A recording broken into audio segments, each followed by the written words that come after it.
Halo guys, welcome back to Korea Ramit bersama orang Korea yang kode.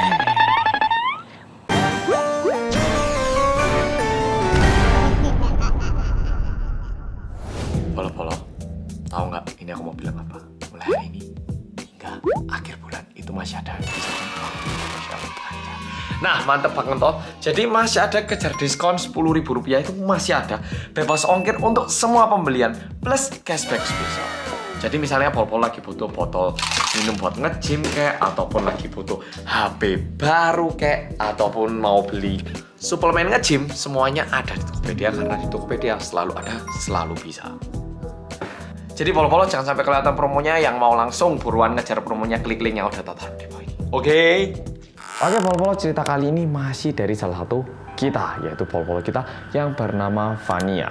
Vania bilang cerita kali ini adalah kejadian nyata yang terjadi dan yang dia alami bersama dengan bibinya. Vania ini adalah seorang mahasiswi dan kebetulan pada hari itu dia menginap di rumah bibinya. Bibinya ini tinggal di lereng pegunungan. Rumah yang ditinggali oleh bibinya ini udah cukup tua. Lantai rumah dan juga pintu rumahnya itu terbuat dari kayu. Udah gitu, sekitar rumahnya ini dipenuhi dengan pohon-pohon. Dan itu merupakan alasan kenapa sanak saudaranya itu sedikit jarang mengunjungi rumah bibinya ini. Tetapi ini merupakan pengecualian buat Vania. Katanya Vania sendiri yang masih lumayan sering mengunjungi rumah bibinya ini. Jadi untuk kondisi rumahnya kita bisa bayangkan sebuah rumah yang terbuat dari kayu cukup tua terletak di tengah pegunungan. Dan kejadian yang diceritakan oleh Vania ini terjadi pada suatu hari, tepatnya waktu hujan turun deras. Awalnya Vania pengen nonton TV untuk menghabiskan waktu, tapi karena lagi hujan deras, dan karena hujan deras, Vania sedikit enggan untuk menyalakan televisi karena takut tersambar petir. Jadi akhirnya Vania ini memutuskan untuk menghabiskan waktunya untuk berbicara dengan bibinya yang bernama Bibi Mari. Bibinya ini pun akhirnya menyajikan satu buah minuman, yaitu susu coklat hangat. Dan tengah-tengah ngomong, mereka itu memandang luar melalui jendela. Dan yang terlihat adalah pemandangan yang begitu gelap, yang kesannya sedikit merinding dong. Karena bibinya tahu kondisi seperti ini bisa membuat Vania ketakutan, bibinya ini langsung bilang, ayo kita ngerajut aja. Dan hujan pada malam hari itu bukan cuma hujan yang deras, tapi hujan bagaikan badai.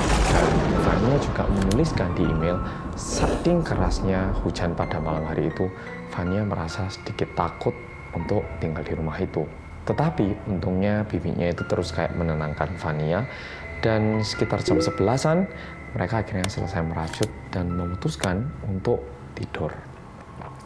Tapi pada waktu itu terdengar sebuah ketokan seperti ini. Ketokan pintu di malam hari di tengah pegunungan di saat hujan badai.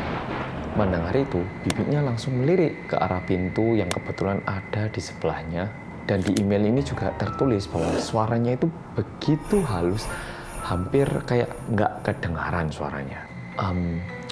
Bahkan pada awalnya, Vania itu berpikir untuk menghiraukannya aja karena suaranya begitu kecil. Vania itu mikir kayak, oh mungkin aku salah dengar. Tapi ketukan berikutnya terdengar jauh lebih besar dan jelas, sehingga Vania dan bibinya tidak bisa menghiraukan ketukan itu. Dan kalau kita bayangkan di malam hari ketukan pintu itu cukup menyeramkan, apalagi posisinya bukan di tengah kota. Pertamanya Vania dan bibinya juga ingin menghiraukan suara ketukan itu, tapi setelah itu terdengar suara seseorang yang membuat mereka berdua merasa lebih nyaman dan percaya untuk membukakan pintu. Dan suara yang mereka dengar adalah seperti ini. Tolong kami, apa ada seseorang di sini? Kami hampir mati. Kami benar-benar butuh pertolongan. Kayak gitu katanya. Mendengar suara itu, Vania memandang ke bibinya juga memandang Vania. Dan mereka akhirnya memutuskan untuk membuka pintu, dan seketika mereka buka, terlihat ada dua orang yang terlihat seperti pendaki. Mereka terlihat begitu pucat, terus terlihat begitu kelelahan, dan juga tentunya basah kuyup dibasahi oleh air hujan. Vania yang tidak tinggal di situ akhirnya tanya ke bibinya, "Bibi, itu emang pendaki ya?" Bibinya bilang, "Kelihatannya, kayaknya iya sih," kayak gitu. Akhirnya Vania dan bibinya ini mempersilahkan dua orang ini masuk dan mereka langsung menyajikan makanan hangat dan juga sedikit minuman kayak teh hangat dan juga jajan. Nah, selama Vania menyajikan semua ini, bibinya itu ngajak bicara mereka kayak tanya-tanya, "Oh, kok bisa sampai sini? Kenapa?" Terus hujan emang nggak apa-apa, atau menanyakan ya hal-hal lain seperti itu. Namun salah satu hal yang aneh adalah mereka tidak menjawab dengan kata-kata, melainkan mereka itu cuma mengangguk atau menggeleng. Tapi di kondisi seperti itu, Vania dan bibinya berpikir, oh mungkin mereka kelelahan atau benar-benar kecapean. Orang tadi bilangnya hampir mati ya kan, sehingga mereka tidak terlalu menghiraukan itu. Dan lanjut dari situ, Vania juga mengambil sedikit bantal dan juga selimut untuk dipinjamkan kepada mereka. Sedangkan bibi Vania pergi ke dapur sebentar untuk mengembalikan piring dan juga gelas yang mereka gunakan tadi. Tapi uniknya, seketika Vania dan bibinya itu datang kembali ke ruang tengah setelah mengembalikan piring dan juga mengambil selimut, kedua orang itu sudah tidak ada di kamar tengah.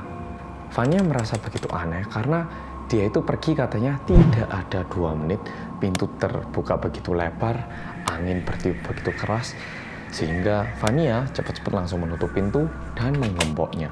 Dan setelah itu dia melihat ada secari kertas di meja yang tadi mereka duduki. Maksudnya dekat kursi yang mereka duduki, dan di atas meja itu ada secari kertas. Dan waktu Vania cek, di kertas itu tertulis tulisan seperti ini, "Terima kasih atas makanan dan kebaikannya." Ya, cuman satu kalimat itu. Entah kenapa Vania merasakan sedikit ketakutan melihat kertas itu, jadi dia langsung kayak buang, asal buang gitu, dan lari ke kamarnya. Keesokan harinya, di pagi hari saat Vania cek, kertas itu udah nggak ada. Ya udahlah, mungkin kertas bisa jadi nggak ada kan ya, kena angin atau gimana gitu. Bibinya dan juga Vania itu berusaha untuk tidak terlalu memikirkan tentang apa yang terjadi kemarin malam. Ya mereka udah berusaha untuk berpikir positif. Ya udahlah, kemarin malam mungkin kebetulan ada kejadian kayak gitu. Dan mereka nyalakan televisi. Dan kebetulan pagi itu ada satu breaking news. Dan berita ini sangat mengagetkan, bukan karena isi beritanya, ya betul isi beritanya, tapi ada sesuatu yang membuat mereka lebih kaget lagi. Isi berita itu adalah seperti ini. Ada 2 pendaki yang hilang dan ditemukan dalam kondisi sudah meninggal. Dan kedua korban ini ditemukan oleh polisi di malam hari, lebih tepatnya pada saat Vania dan juga bibinya didatangi oleh 2 tamu pendaki gunung. Dan waktu berita menunjukkan foto korban, Vania begitu yakin kalau korban yang dimaksud di dalam berita itu adalah 2 tamu yang bertamu ke rumah bibi Vania kemarin, alias Bibi Mari. Dan tidak selesai di sini. Berita ini diumumkan pada tanggal 16 Agustus, tetapi pihak rumah sakit yang mengecek kondisi korban menyatakan bahwa kedua korban ini sudah tidak bernyawa pada tanggal 14 Agustus. Jadi pada tanggal 16 Agustus, pada malam hari di saat Vania dan bibinya itu didatangi oleh 2 pendaki, 2 orang itu seharusnya bukan lagi seorang manusia. Oke, apakah Polo-Polo suka dengan video kali ini? Yang suka bilang apa? Merinding dong. Nah, Polo-Polo, cerita kali ini sampai di sini. Kalau Polo-Polo juga punya cerita menarik yang pengen dibagikan melalui channelku, langsung aja kirimkan ke ceritaku reomit@gmail.com. Terima kasih udah kirimkan ceritanya, Fani, dan sampai jumpa di video berikutnya.